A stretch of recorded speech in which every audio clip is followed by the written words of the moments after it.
Okay, Charles. Oh, that's my thing. Yeah, jeez, Charles. Okay.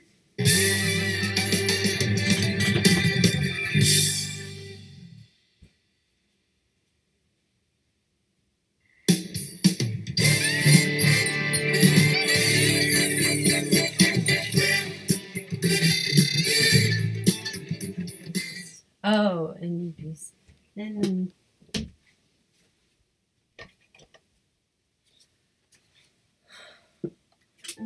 What if a university could lock its tuition? From your first dream to your first dollar, from between shifts and after hours, from the struggle to the reckoning, to the moment you sit in that auditorium and realize that your whole life is about to change. What if a university could guarantee fixed, affordable tuition from your first class to your last?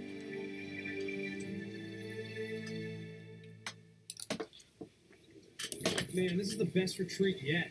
I can't believe Mr. Jerks took us all skiing. Yeah, and to have this private party for us in the lodge, man, he went all out. Hey, Gretchen, where's that new sexy girl, Shanna? Is that all you guys ever talk about, Shanna? I saw her from behind on the bunny slope today. I tell you, that was a sight to see. I hope she's coming to this thing. Me too, if you know what I mean. I do know what you mean. I know what you mean as well. Good, she'll be here. Hey, guys, how's everybody doing? Oh, look, Mr. Jerks, I made your favorite, chocolate-covered strawberries from scratch. Oh, thanks. Where's Shauna? She's coming. Terrific, wonderful. Hey, everyone. Oh, I'm sorry I'm late for this little get-together. Shauna, I'm so happy to see you. By the way, Mr. Jerks, that looks like a very cozy and cushy and squishy sweater. It is cozy. I mean, cushy. You know, soft, whatever. Thick, soft, you just got me flustered. That is some hot piece of fruit. She is fantastic. Downright double sexy, y'all. Is it warm in here, or is it just because I'm wearing my jacket inside? It's because you're wearing your jacket inside. Oh, then I guess I better take it off.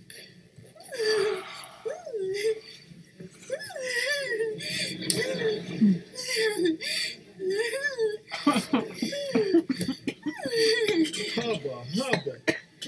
I won't know how to do that again. Yeah, I wish she had a second jacket under that jacket that she could take off for us. Me too, as well. You know, why don't one of you go fix the fire? It looks like it's about to go out. Oh, wait, I'm jealous. I want to do it. It's so funny how you don't want fire in your house, but when it's in a fireplace, it's okay. That is true. Well, go fix it if you want to. Can I?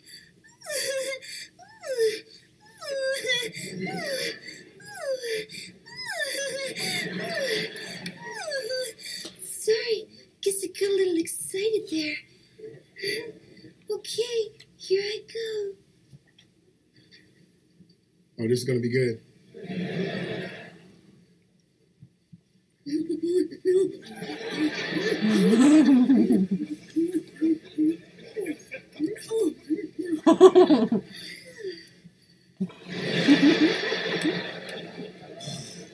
That wasn't what I thought it was going to be. No, it was not. That was not sexy. You guys wouldn't know sex if it sit on your face and say, "Where's my butt?"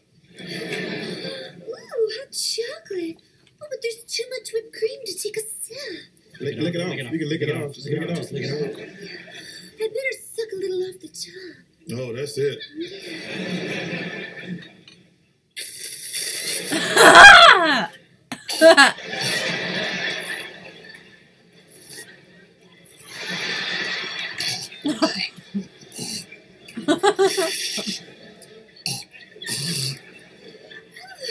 I did it. Yes.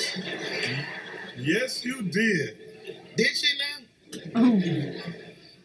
My strawberries are being passed around if anyone wants them. Would you like a strawberry, Mr. Jerks? Yes, I do. For Shauna. Ooh, Oh, I can't, and I won't tell you why. But if I did, it's a really big fun happening story. Oh, we love happening stories. We sure do. Yeah. We love having stories. Yeah, tell it. Good. Well, listen to this. My doctor said I can't eat strawberries because of all the little seeds. See, they get stuck in my intestinal wall because they got pockets in there. And then they fill up and form clumps that go rotten and get real hard and stinky.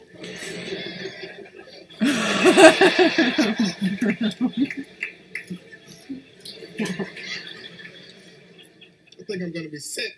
Hey, man, she's a human being. I love her open sexiness. Oh, look! A place to dance in a stereo. I think I'm going to turn it on and rock my body. What a great idea. I love watching people solo dance. All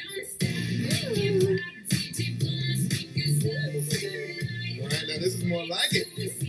Oh, I wish this pole didn't have girling on it. I could show you what I learned in my stoop and sweat class. Let me help you with that.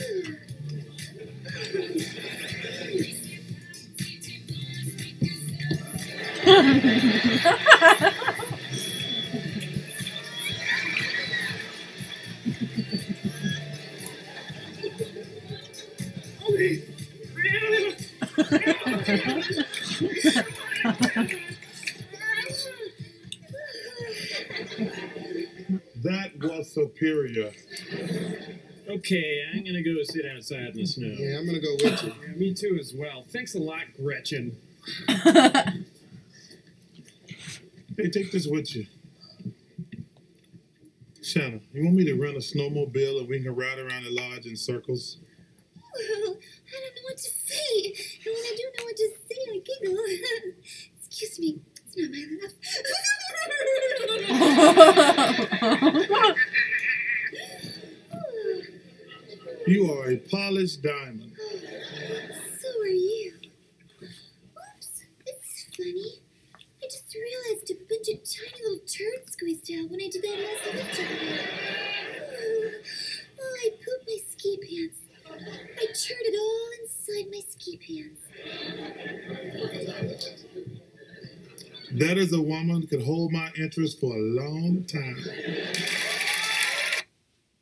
Bigger doesn't mean stronger. Bring the heat. Pack a punch. Like a champ. Mighty like a pro. Introducing the all-new Terrain. We are professional grade. GMC. You're watching Investigation Discovery. Dylan and Casey were flying to a weekend getaway in Key West. When they got to the airport, they discovered their seats were not together. Unfortunate situations like this one happens to millions of people every day, and we'll explore them on White People Problems.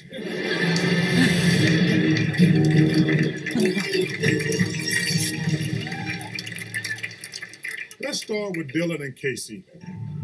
Even though they bought their tickets separately, they assumed the airline would know, quote, they always sit together.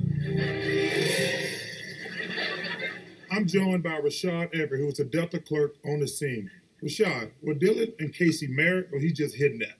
Neither, man. They was just friends. He's friends with a woman he's not having sex with? Hey, some white guys do that. I don't know, man. So she started screaming about how she gets nervous flying and needs him to sit next to her. They should just drive. That's what I said. But he was like, you expect me to drive all the way to Key West? You know how white people be talking. And I'm like, why not? You know, I had to drive to a family reunion in Puerto Rico one time. My cousin drove to Australia in a Cadillac Fleetwood. That's right. Now, walk me through what happened next. Oh, I don't know. I went on break. There you go. Next up on White People Problems, Ashley, just some ordinary mom taking her kids to Arby's. But when she started to ask questions, she found herself staring down the barrel of a Caucasian crisis. Now, does this chicken come from green organic farms? Michael Baby Dice Ellington was on the scene. Now, Dice, what was going on with this lady?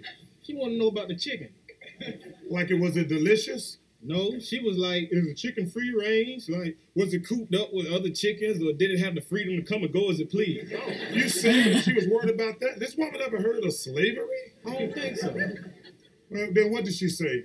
She said, Oh, you weren't listening? I wasn't listening. I know. Hey, that's they call that white noise. That's why, right? Hey, we just received word from the crisis center that there's a white emergency in progress. Let's talk live with Trevor and Kayla Vanderkronk. Hello? Hi. Is someone there? Yes, thank you for joining us with some very important problems. What's the situation? Well, this whole thing is a bit awkward. For those of you at home, awkward is a white people word that can be applied to every situation. Trevor, what's happening? Well, we told our friends they could stay at our summer house this weekend, but now our plans have changed and we want to stay there. It's the worst. Yeah. Yes, that is the worst. Why don't you just stay there with them? You stay in your room and they sleep in the bathtub. Well, it's not a problem of room, and we have 5 spare bedrooms. Why do you have 5 spare bedrooms? You have 5 grandmas? No. Look, the whole thing is really delicate because this was a couple we used to do the holidays with, and we don't anymore, and there's hurt feelings all around, so... Man, that problem is so white, it should go snowboarding. Can you help us? No, I'm on break. Hello? We were just talking. Is it? What up, darling? This has been White People Problem.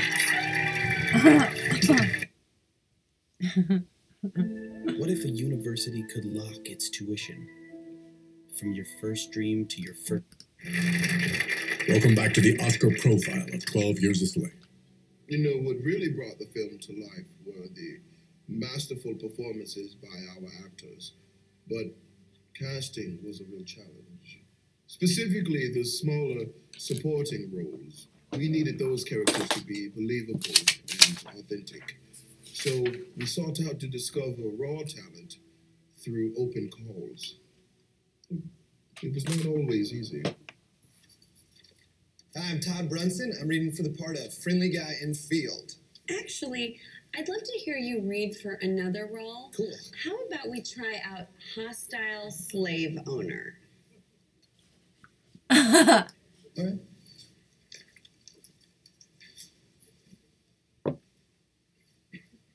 No. Don't want to say those words. No, it's fine. And why don't you, Jocelyn, would you mind? Sure. So Jocelyn will read with you. Well,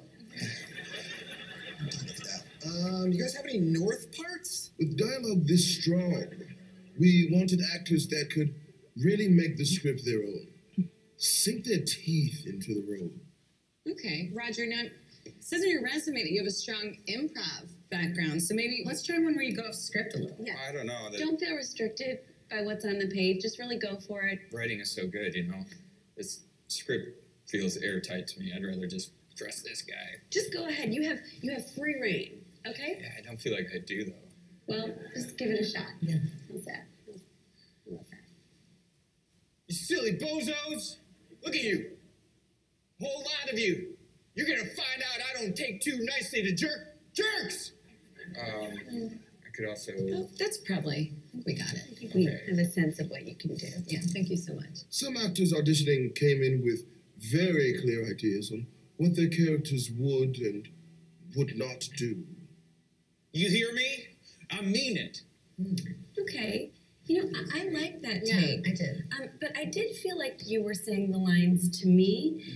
Can we try another one where you say the lines to camera? I'd rather not. Okay, then why don't you use Jerome as an eyeline if that helps, so you can talk to a person. You know, I feel like my character, I feel like he'd be, like, looking away. Like, a lot. I don't think so. I think this character really believes in what he's saying, you know? Please don't make me do this. But our efforts weren't lost. Oh, I don't want to be seen with that. We did manage to find some talent from the open calls. Please don't hurt her. She's just a child, sir. She's...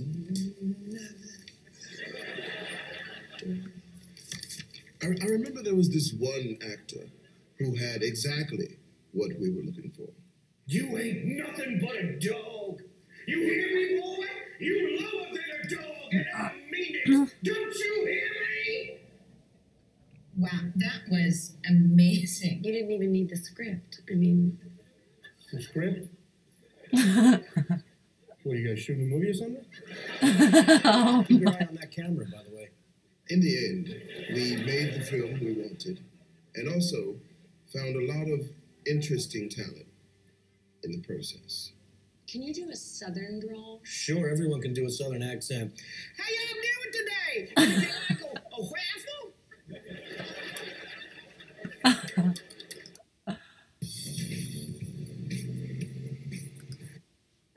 What if a university could lock its tuition from your first dream to your...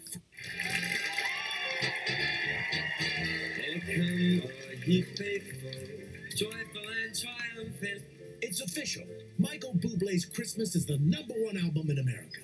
And now, Bublé is back with a brand new collection of Christmas duets with legendary performers like Sting. Deck those with boughs of holly. Fa la la, fa la la, fa la la la la la. 'Tis the season to be jolly. Fa la la la la la la flow. Fa la flow, fa la flow. And Taylor Swift. I saw 3 ships come sailing in on Christmas Day, on Christmas Day. Plus, Justin Bieber.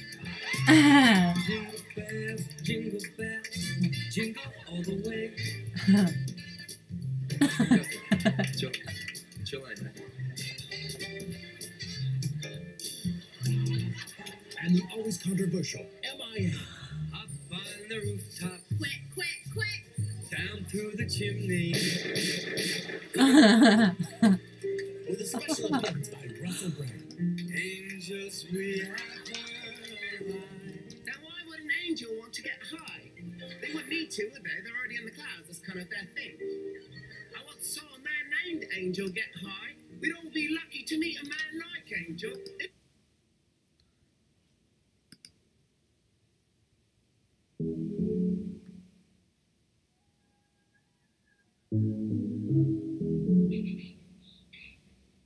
Glitter in my sheets, dancing on no sleep. I don't learn when I burn, when I turn away. Yeah.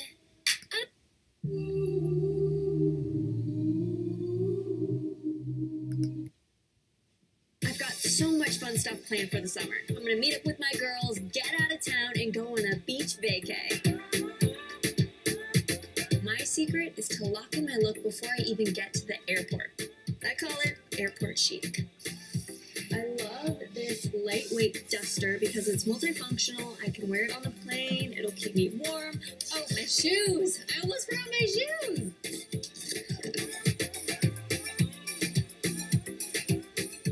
Taylor Swift is taking some serious measures in order to keep a low profile when it comes to her relationship, but rest assured, she and Joe are doing better than ever. If Kylie Jenner can hide her full-on pregnancy for 9 months, then Taylor Swift is fully capable of keeping her relationship on the DL. When you're one of, if not the biggest celebrity on the face of the earth, hiding your identity may seem nearly impossible. But leave it to Taylor Swift, who's mastered the art of going incognito, to put in the extra work to keep her private life private. The last we saw of Taylor and Joe together was during Z100's Jingle Ball back in December, and since then, Taylor's been spending a good amount of time in the UK with Joe and his family. A source told E! News, quote, Taylor has been in the UK a lot more than people know. She has the entire routine down pat now. The source went on to explain that in order to keep the media off her tracks during visits overseas, Tay flies in a private jet or a private airfield and is driven straight to North London, where Joe lives, in a nondescript blacked-out car. Additionally, Tay doesn't go through terminals at the airports, and instead, her passport's actually checked on board while the car is waiting for her on the tarmac. And believe it or not, the entire thing happens with nobody knowing. It will sometimes be known she's in the UK, however, people just won't see her. The source also added that, quote, unless you're part of her inner circle, you wouldn't know when she is or isn't here. Taylor barely leaves a trace. Is it just me, or do you guys think Taylor literally has some Kim Possible-esque superpowers with all the sneaking around? But one way she and Joe do stay out of the public eye is instead of going out to clubs, bars, restaurants, concerts, normal dates, the two spend all their time in London at his place. The source added that the two are clearly serious and that they also spend much of their time hanging out with his family, including his brothers Patrick and Thomas. And it seems like the family totally approves of Taylor, as the insider also revealed Taylor's met all of Joe's family. They've done many a Sunday roast together. In fact, it happens without fail if she's here over a weekend, and they seem very comfortable around her. His brothers all seem to be fans of them together, as they've hung out with Taylor and Joe on several occasions. But although it may seem like the two are inseparable, Taylor was recently photographed in a rare sighting in Big Sur up in Northern California this week without the company of her man. A fan posted a photo with Taylor while spending time at the resort's Falcon experience. The fan captioned the photo, quote, "Another highlight of our California adventure, running into Taylor Swift during our Falcon experience in Big Sur. She was so sweet and ended up spending about 20 minutes with us and the majestic birds." There's no word on whether Joe was in California with her, but hey, we could all use some much needed me time at some point, right?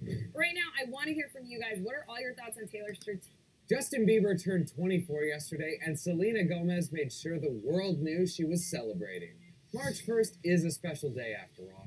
Millions of people celebrated the birth of Justin Bieber as soon as the clock struck midnight on March 1st, but there's one person in particular I think the Biebs was particularly excited to hear from. His girlfriend, Selena Gomez. Yes, the 25-year-old took to Instagram to celebrate her boyfriend's special day, posting a photo of herself holding what looks to be a Polaroid of Justin clutching a guitar on her forehead. She captioned the cute image, quote, "March 1st, 1994, someone I know that happens to be super cool was born." Boom. Justin celebrated his birthday by meeting up with his mom, Patty Millette, and hitting up MB2 Raceway to go go-karting with his friends. But Selena reportedly didn't attend. A source told People magazine, quote, "Justin celebrated his birthday with friends from church, including Pastor Carl Lentz. Justin treated everyone to a fun afternoon. He rented limos to take everyone to the raceway. Justin was in a great mood. He celebrated for several hours." Justin and longtime friend Alfredo Flores later went to Dave & Buster's to play a few games before calling it a night because things started getting a little crazy when people realized who was in the building. An eyewitness told Hollywood Life, quote, "They walked in and played like 2 games and walked around and were laughing it up till people started noticing." Jelena used to post pictures on social media all the time back when they were dating several years ago, but they've definitely kept things more private this time around. A birthday, however, it's a special day, so it makes sense that Selena would want to share her love for Justin with her millions of followers. There's no word if that surprise party for Justin actually happened or not, but I think it's safe to say Selena made sure he had a great day no matter what. Are you surprised that Selena posted something for Justin's birthday?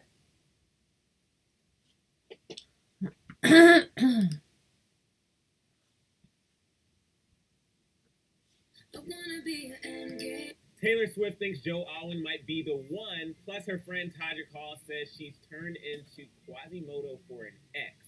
But which one? This episode is brought to you by T-Mobile, America's best.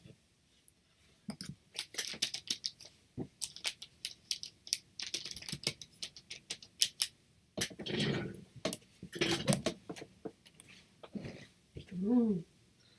Forgot that I had these.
Okay.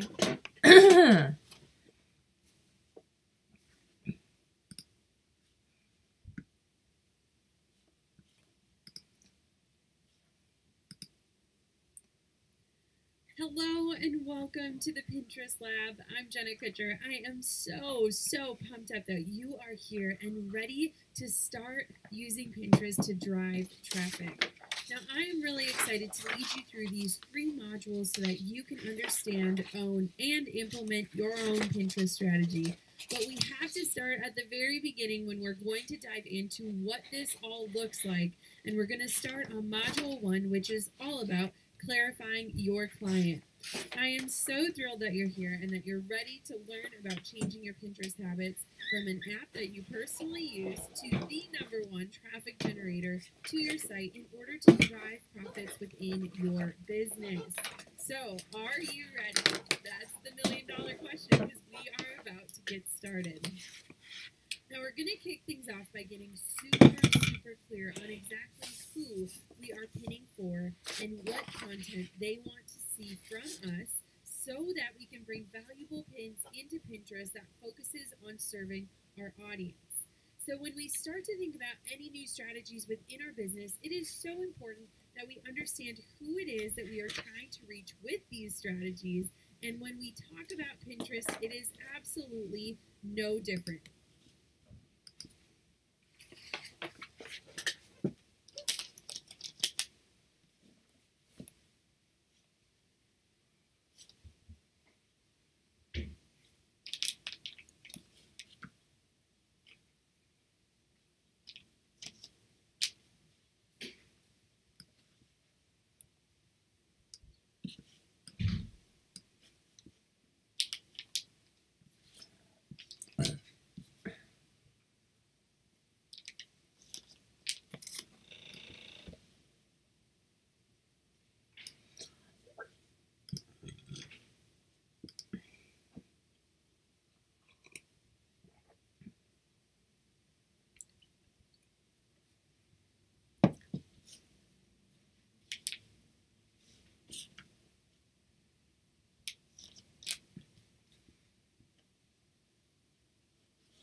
Alright, non-saved.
Dang, okay.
We want to make sure that we are serving the right people and bringing them valuable content so that they start to engage with what we are putting out there.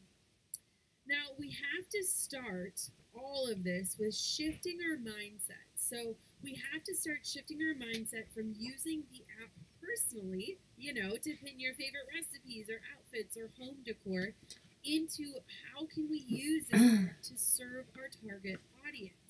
Now, one of the biggest roadblocks that I see creative entrepreneurs experience when they start to use Pinterest strategically for their business is shifting their mindset from randomly pinning and scrolling and double tapping and doing all those things for personal reasons to purposefully creating pins with the strategic goal of driving traffic directly to your site. So we're no longer going to be pinning just a pin for ourselves, but rather with a focus on our audience. This module is going to walk you through step by step how to make this shift and create a clear plan of action for you to follow going forward. Now, don't worry, we're not taking all the fun out of Pinterest, but we're giving you some really purposeful ways that you can use the app. Now, building a profile that communicates your brand is something that is super important when it comes to Pinterest, but something that is often overlooked. Now, before we get into what to pin and how to pin it and what to say about your pins, I want to make sure that our profile is the #1 place that we start to make our changes on. Our profiles need to communicate our brand and quickly and clearly tell somebody what we're all about when they land on our profile page. So just as we spend a ton of time on our bios when it comes to Instagram and our websites, we really need to start at the very beginning with Pinterest and look at how our bio is communicating exactly who we are, what they can expect from us, and what we do so that they know how we can serve them in a bigger way within their life. Now, in the Kickstart guide, I walked you through updating your profile to make a good first impression. But just to review what we talked about there, #1, I want to make sure that you choose an inviting picture of yourself as your profile photo. People want to see who they are following, and I want to challenge you to stop hiding behind your work or your logo or your name and show people that face of yours. There is something so absolutely powerful when people can see an image of you, understand that it's you, your voice, your pins, your words, and really create that connection, because we know that the key to successful marketing is all in the know, like, and trust. And that first has to start with that face-to-face interaction, even if it's happening across a screen. Now, #2 is this. You want to update your description to include keywords about what you do, what you're all about, and where you are located. So we're going to teach you more about keywords in the upcoming modules, but you want to start thinking about what are searchable words that people are going to be using and how can they land on your profile when they use those words. So you don't just want to throw a few things together in your bio and call it a day. You want to be really strategic when it comes to how you are describing you, where you are, and what you do.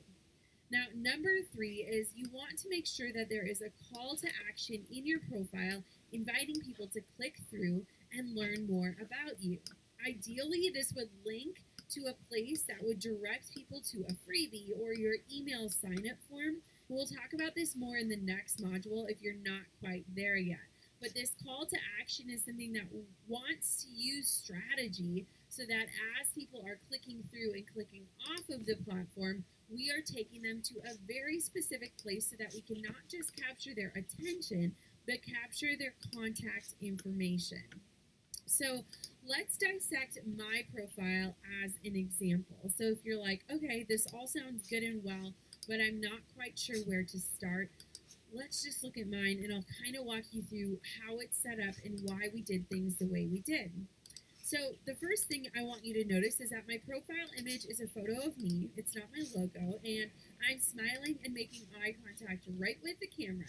Stay away from those super creative, I like to call them emo shots, where it's difficult for people to see your face.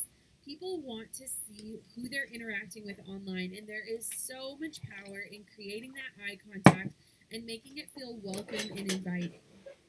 Now, in the business name section of my profile, check out what I use. It's more than just my name.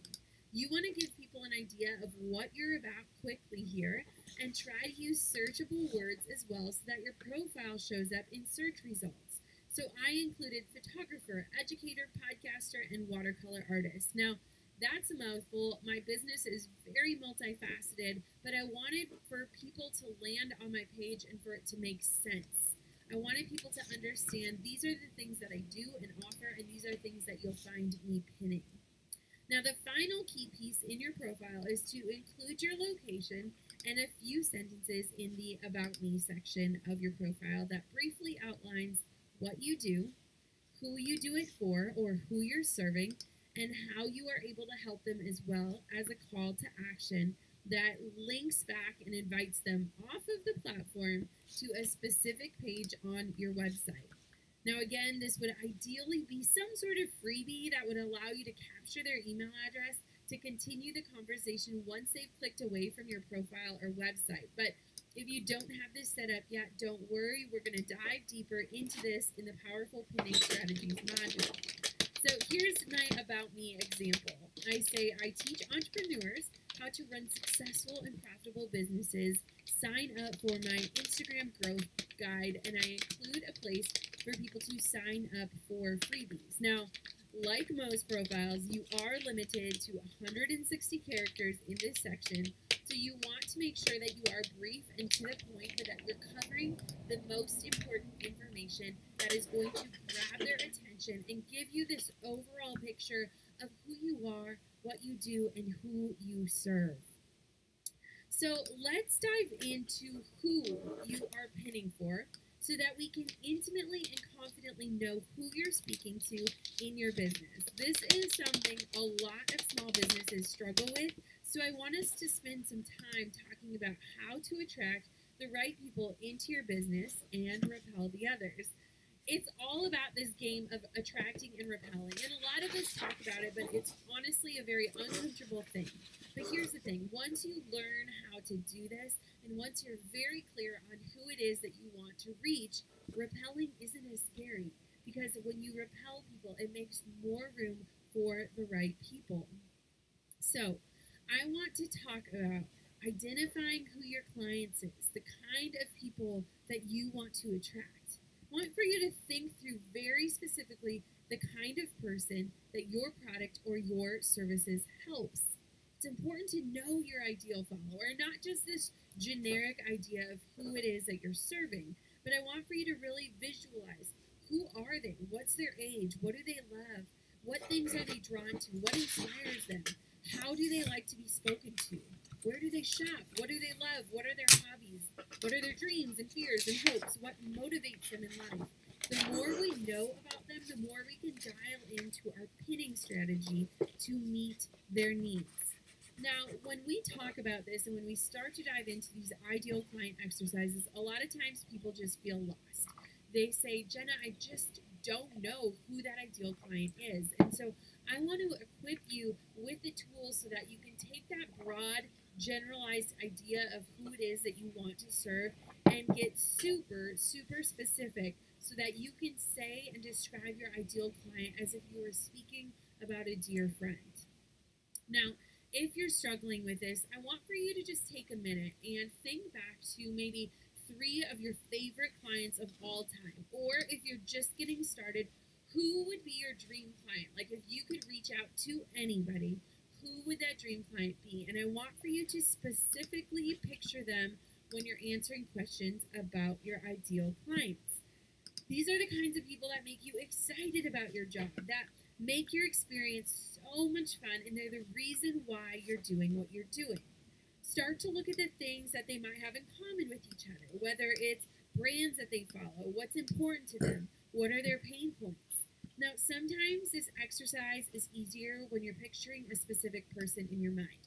So I want to kind of break it down a little bit and explain this to you because I know that this is so important and a lot of times we can just feel a little bit lost. So for my business, I have multiple ideal clients because my business is multifaceted. So my ideal client for a bride as a wedding photographer is very different than my ideal client as an educator or a student would be.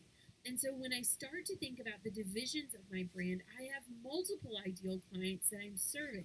And when I go to create content for them or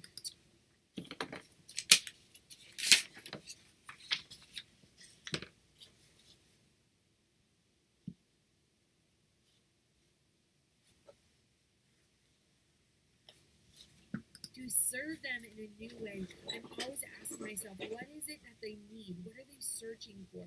How can I help them? And it really helps when we can get super specific and just picture that one ideal client in our heads and ask ourselves really directly, like, how does this specific person like to be spoken to? Where do they like to shop? What do they value? And so I want for you to take that broad generalization that so many marketers teach, and I want for us to really get specific about it. Now, what kinds of things can you pin that this person that we're thinking about and dreaming about would be interested in? What problems can you solve for them through your own content or in pinning valuable content from others that is aligned with your brand? It can be easy to get distracted in Pinterest with all these beautiful, inspiring content pieces that live in that site. But when you're pinning on your business page, I want for you to ask yourself 3 questions before you add a pin. Number 1, who is this pin serving? My interests or my future clients? You don't want to get caught where you're just pinning all these things because you're like, oh, this is really pretty and I need them. That's what those private boards are for. I mean, heck, use those private boards if you want to save stuff so that you have it, but it might not be aligned with your ideal client. We always want to be looking in terms of strategy as to looking at the interests of our future clients, which may or may not be aligned with our own personal ones. Number 2 is, will my ideal audience find this content valuable or interesting? So is this content that you're about to pin, is it adding value to their lives? Are they going to be interested in it? Is it something that they're going to click on to look at more? And then number 3 is, does this pin add value to the products and services I offer in my own business? Now we're going to break down the different ratios of what you should be pinning in terms of other people's work and your own, but you want to make sure that when you are going to add a pin, that you want to add value to the products or services that you offer in your business. Now, if the pin doesn't fit that criteria, then pin it to a secret board or your own personal account. I cover in the Kickstart Guide how to navigate pinning from a business and a personal account without having to log in and out again by adding yourself as a collaborator on secret boards. Because let's be honest, we all hate managing multiple accounts, so we made it as simple as we can. And again, you can get that information in that Kickstart Guide.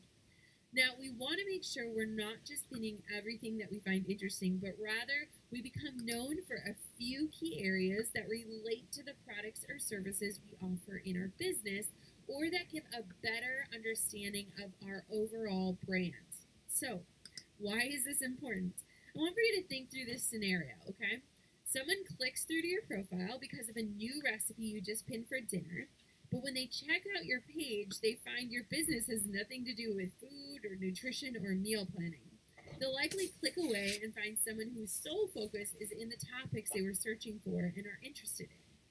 So we want our pins to match our products or service offerings so that when someone clicks through from one of our pins, they'll stick around and check out more of our site, and ideally they'll take action like subscribe to our email list or follow us on social media, where we can continue to build a relationship with them and ultimately convert them into a paying client.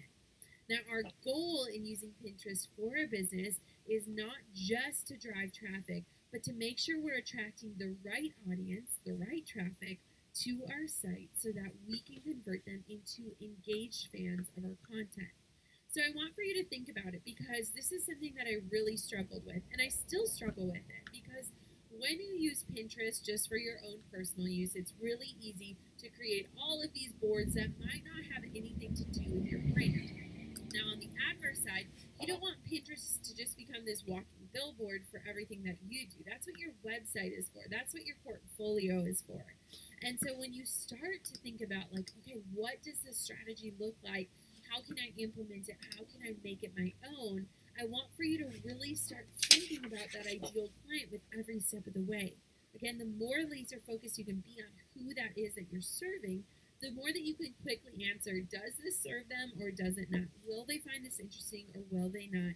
Is it serving them or is it serving me? And those three questions are really going to provide clarity as you learn how to really quickly adapt to the strategy using the app.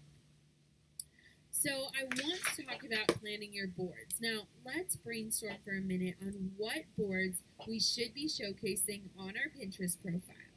Hopefully you went through my board cleanup process in the Kickstart training of this course, and you've already gotten rid of the boards that don't serve your audience. I want to spend some time thinking through the top boards that should live on your profile, and it's super normal to feel stuck here, so I want to walk you through this process until you get the hang of it. So here's the thing, your boards, they need to both represent your brand and reflect the interests of your target audience. So the easiest way to think about Pinterest boards is to think about the topics you're already writing about the most often on your blog or in your Instagram or social media posts. And further, how are you categorizing those topics on your blog? Now, these will fit nicely as boards on your Pinterest profile as well. So we want to walk through all of this with a plan, because what good is a strategy if we don't have a system to implement it? And so it all starts with this whole cleanup process, who that is that you're serving, that reflects the interests of your target audience. So the easiest way to think about Pinterest boards is to think about the topics you're already writing about the most often on your blog or in your Instagram or social media posts. And further, how are you categorizing those topics on your blog? Now, these will fit nicely as boards on your Pinterest profile as well. So we want to walk through all of this with a plan, because what good is a strategy if we don't have a system to implement it? And so it all starts with this whole cleanup process that we led you through in the Kickstart portion of the course.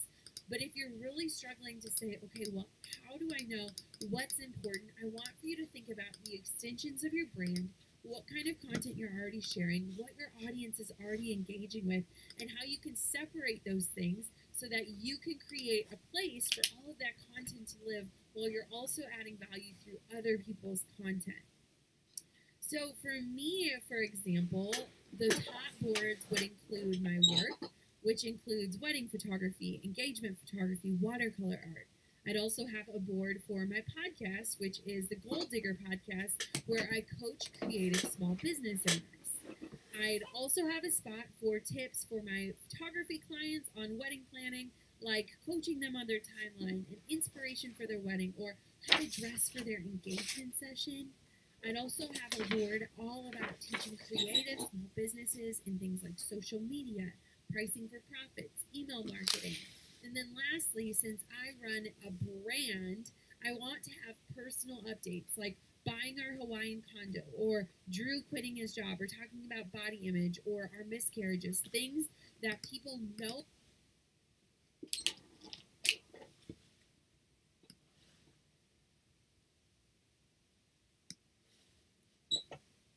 me for that might not be what I'm actually selling, but it's all a part of the brand story that I'm sharing online every single day. So maybe you're thinking, okay, so am I only supposed to have like 5 boards or what? How does this work when it comes to brand boards? What else can I add to my Pinterest account? Now your audience is drawn to you and your brand for a reason. And it's likely not just the products or services you offer. You have a more complete story to tell that represents something bigger. So I want for you to take a second and list out things you think your audience finds interesting or inspirational about you. Guys, this is not a time to be humble. I want for you to really investigate these things. And I want for you to think about your brand, your business, and you, the things that your audience is excited about to engage with. You'll start to see themes that can develop into additional boards that meet our criteria of on brand and also interesting to your audience. So when you start to think about, well, okay, am I super limited then in the boards that I create? No. You just want to make sure that everything makes sense from a visual standpoint to a branding standpoint. So if I were to ask your best friend, tell me about so-and-so, they would start to tell me about different things about you, and they likely wouldn't only talk about what you do. They talk about who you are or your interests, and so you definitely want to really start thinking about what your actual brand is beyond just the services you have to offer. So a common question that I get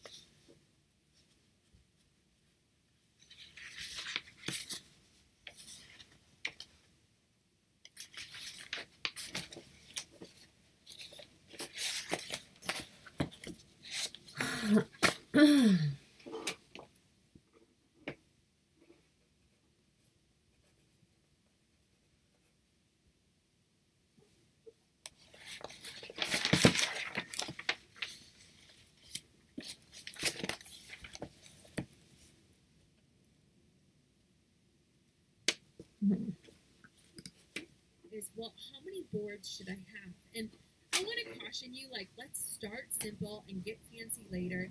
So maybe focus on 10 to 15 boards so that we can really focus our efforts on the strategy. And once you get the hang of it, you can add a few more if you so inclined to do that.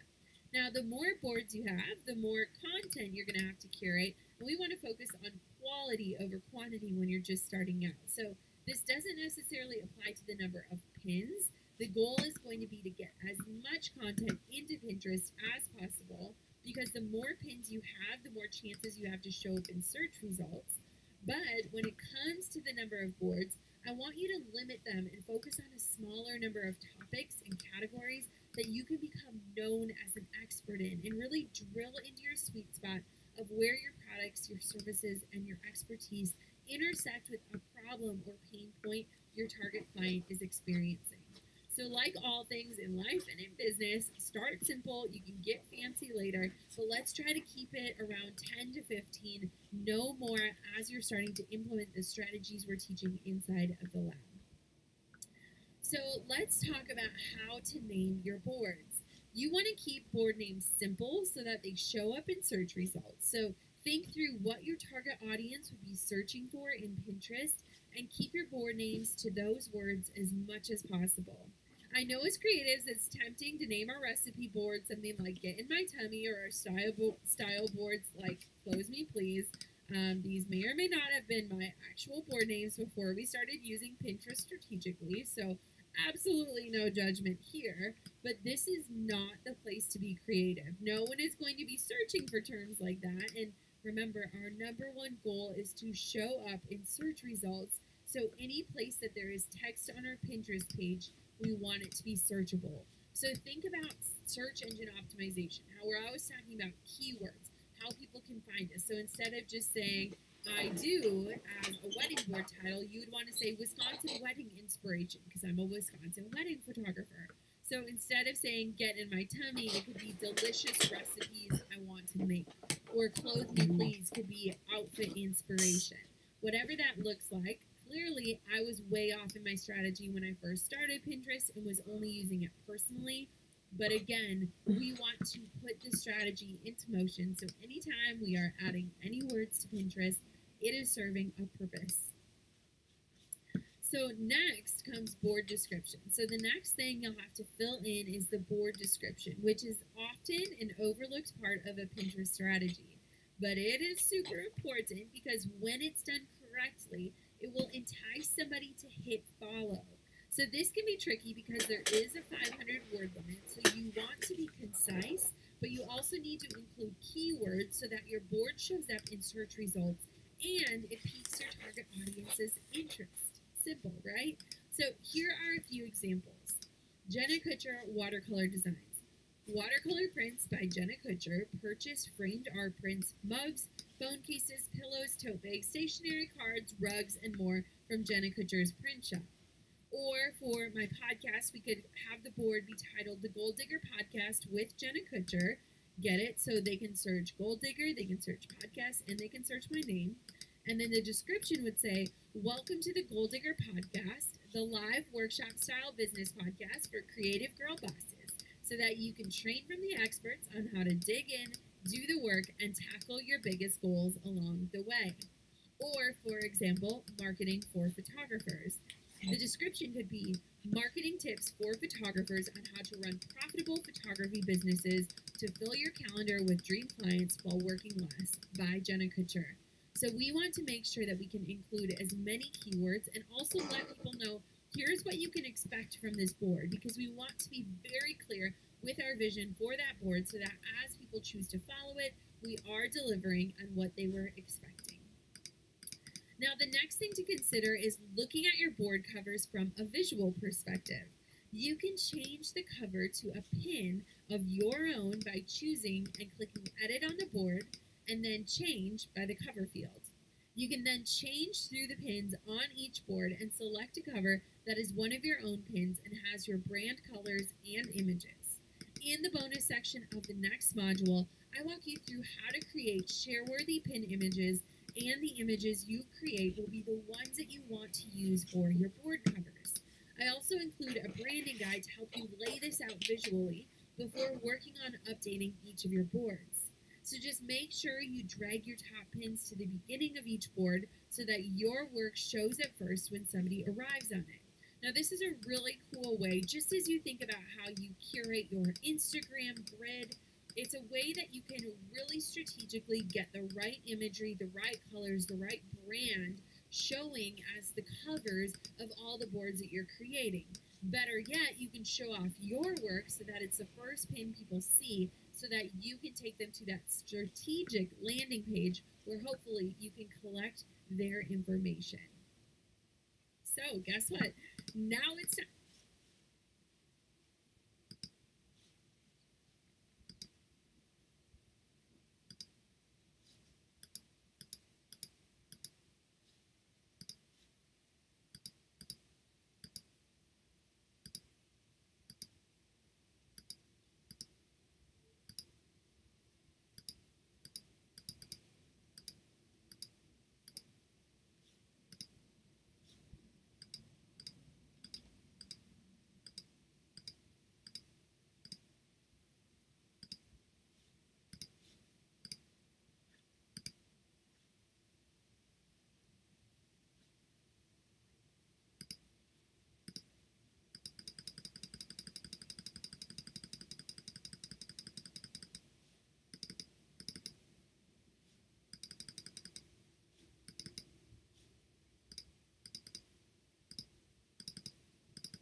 From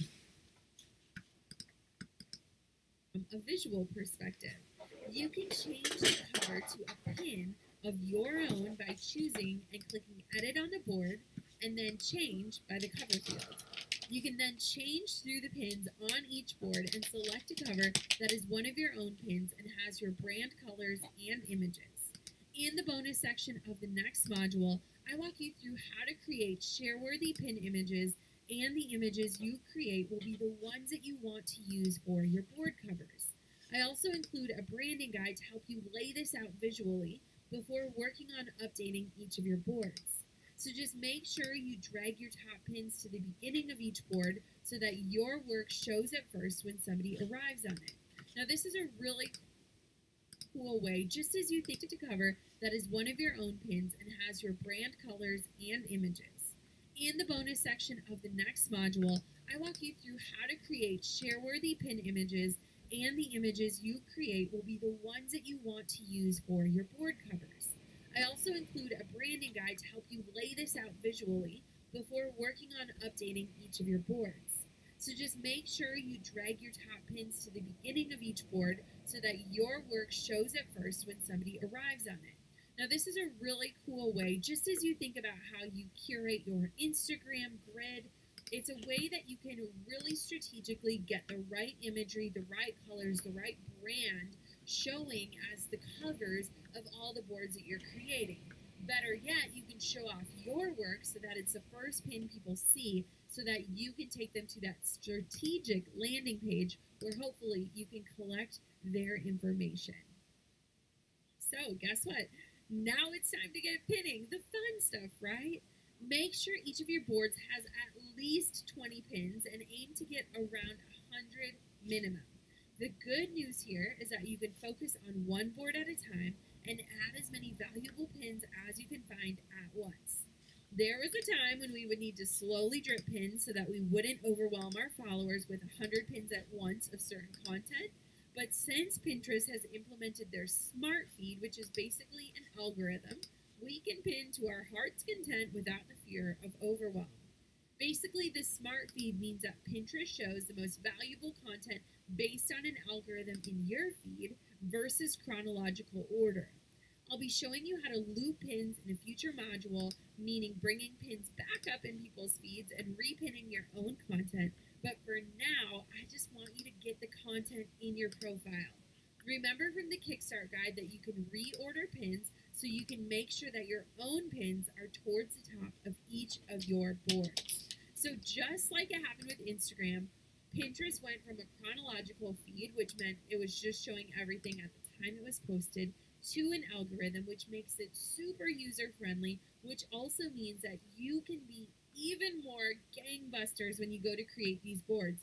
You can pin about 100 pins in an hour just to get these boards created, and a lot of times I would encourage you to keep the boards private until you have enough content where it gives a very clear picture about what that board is for and who it is serving. Now, a few thoughts on sharing your own content versus sharing and creating boards of other people's content. You've heard me talk about building the know, like, trust factor with your audience pretty much anywhere I teach, and Pinterest is absolutely no different. You can support that strategy by pinning extremely valuable content for your audience so that they are excited to see what you're pinning.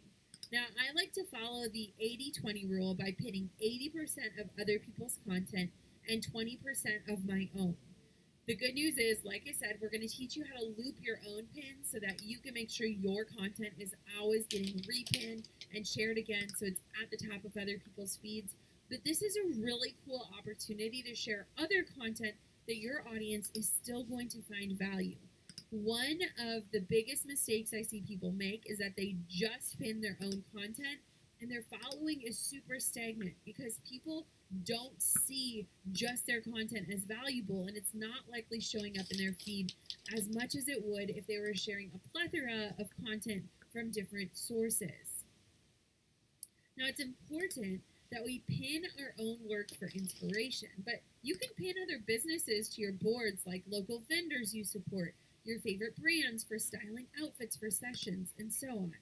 Bonus points if you're the one who first brings a pin into Pinterest versus repinning it from someone else, because this gives you additional opportunities for the pin to go viral and expose you to a much larger audience. Another strategy here is to keep who you follow high-level targeted to your audience's needs so that when you are repinning, It's a quick and easy process because your feed is going to be filled with amazing content. So look at people both in and out of your industry that are absolutely killing it, that are creating awesome content that is going to serve your audience, and make sure you're following them so that as you log into Pinterest and you see what they're pinning, it's likely going to be stuff that you can quickly pin to your own boards and share with your audience. It's a really great way to not have to feel like you're constantly curating because you log in and it's all right there.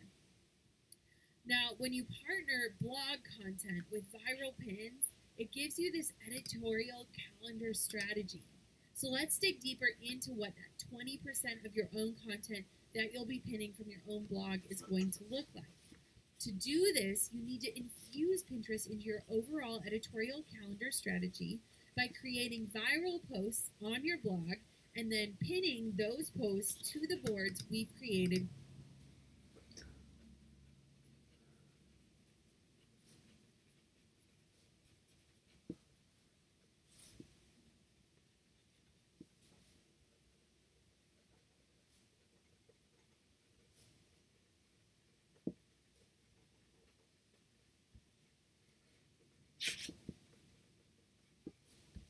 Within Pinterest. So first things first, it's important to take a look at what's currently doing well on your blog.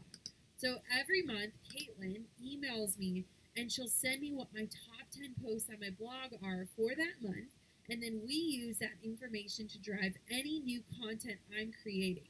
So we're looking at, okay, what were people interested in? What went viral? What got the most views or the most likes?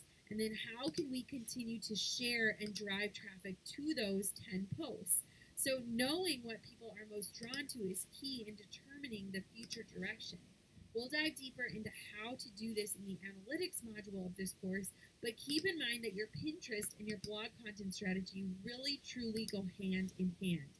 So you don't want to miss a bonus section of this module where I include my inspiration overload for when you're staring at that blinking cursor and wondering what you have to say that is worth sharing.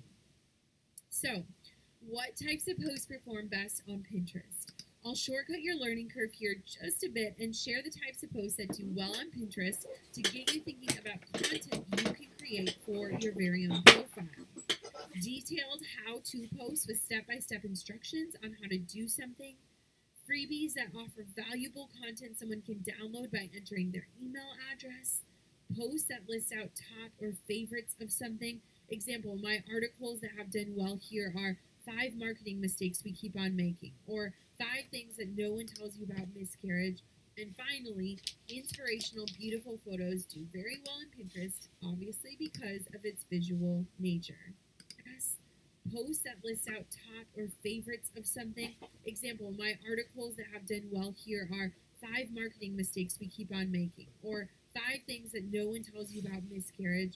And finally, inspirational, beautiful photos do very well in Pinterest, obviously because of its visual nature.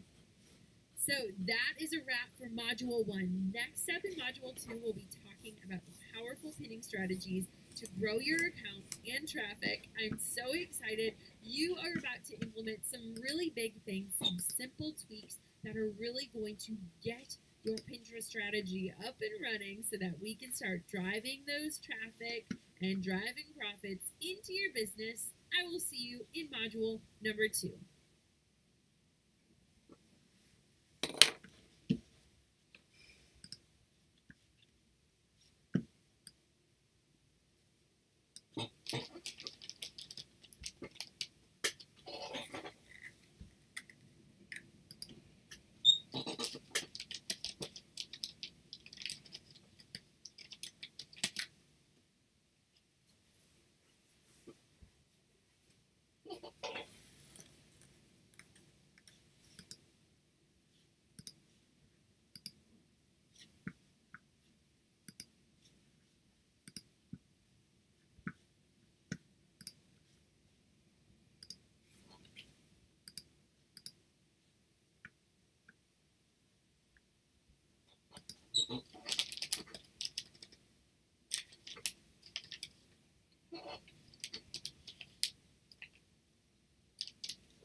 Hmm.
She just asked if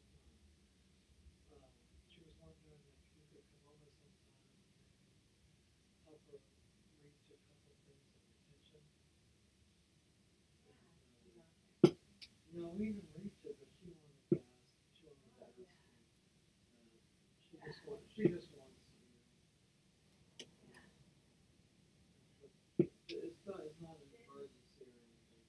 She was just wondering, she just likes it when you come over and do it. But anyway, she was going to ask him. And also, I got a couple of things that I was going to put in there, I got those croissants and those little smokies. The croissants are crescent rolls.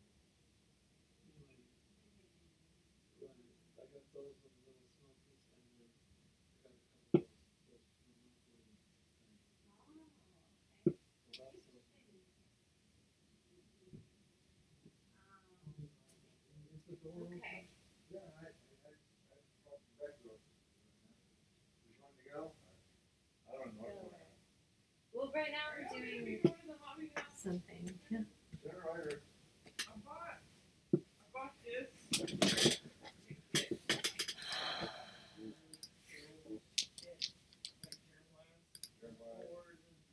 Floors and walls. Yeah, because I think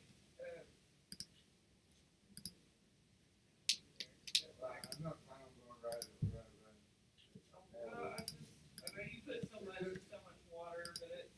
Sometimes during the day we're going to be there. But I figured because I bought this, that's just to make it really cuts grime and the dirt. It smells good. This will kill shit. It smells good too. Yeah. Okay. So I bought so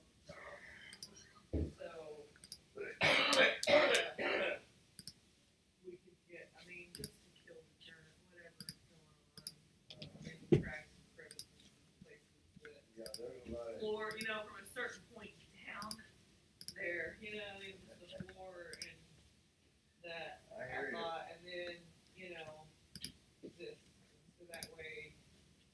We're going to be doing lots of running all over the place today. Because but I did buy this for up there. Oh, okay. But this kills all the viruses in the other side. Germ killer. Yeah. You did? Oh, I think I have a bunch of them. Cool. Okay. Put up a spot for you. Find that way. Yeah, I fucked up. And it's tricky. I forgot about these. I got all kinds of things. I can't even touch them.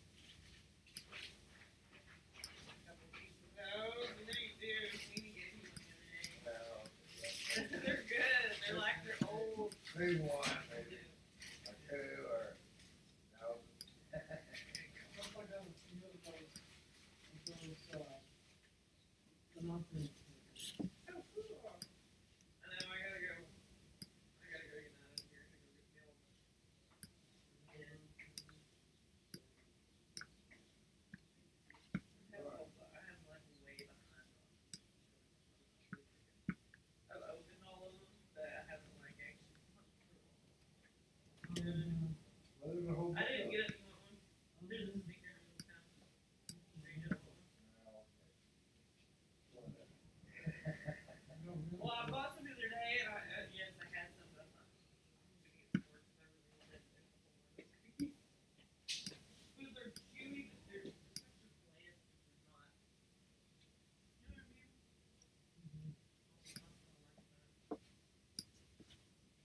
bland.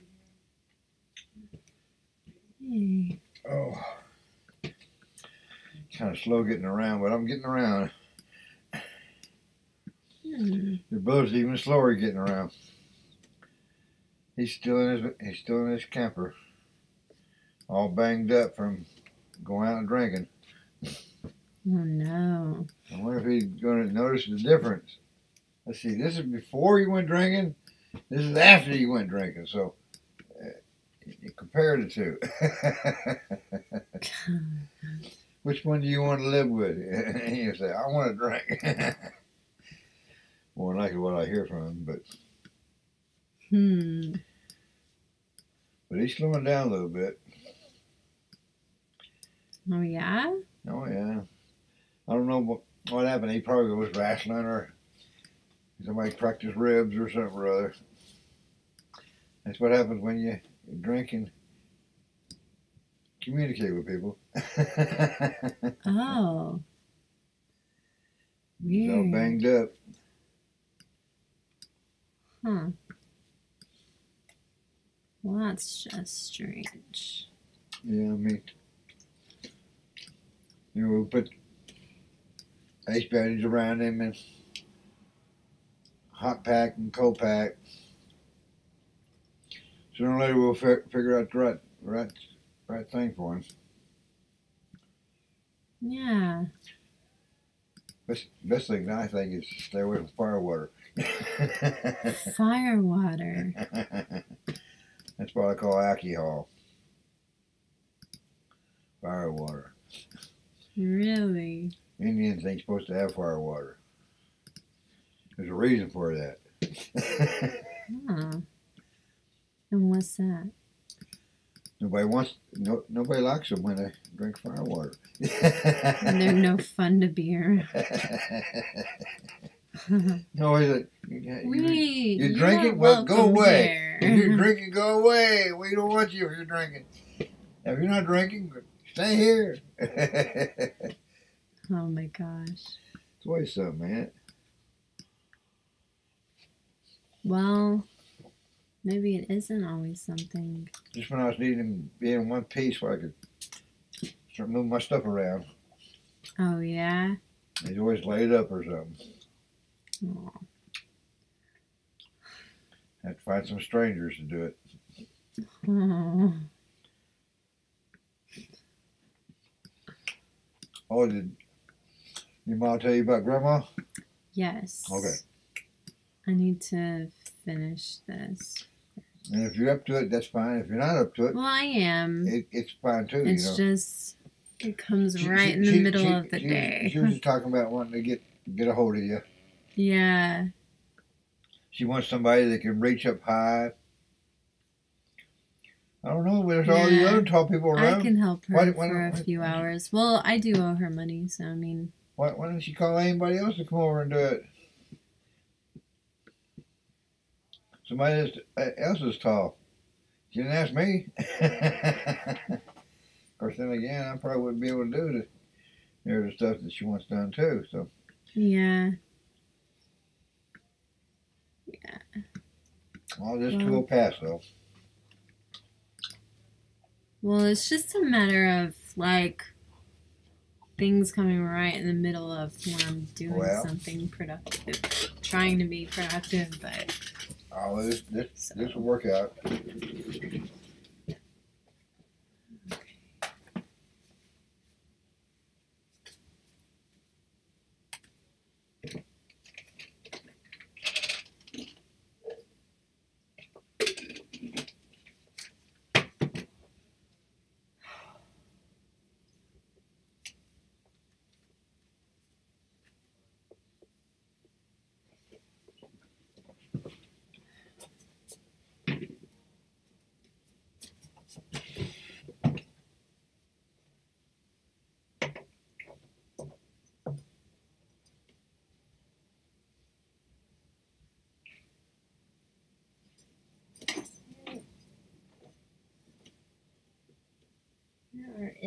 of my socks.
You need any rides or anything, Christine? I guess just to Grandma's house.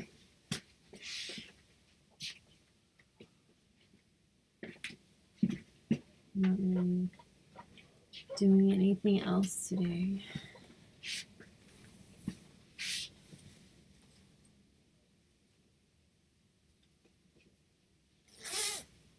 Maybe we can both go get our hair done. I'm probably not gonna get my hair done. It's windy out there. You should probably just set that appointment for on wind. your own. Prepare for wind, because look at my hair. What the wind's been doing to my hair. Oh yeah, sure. It's the wind. Because your hair isn't always like that.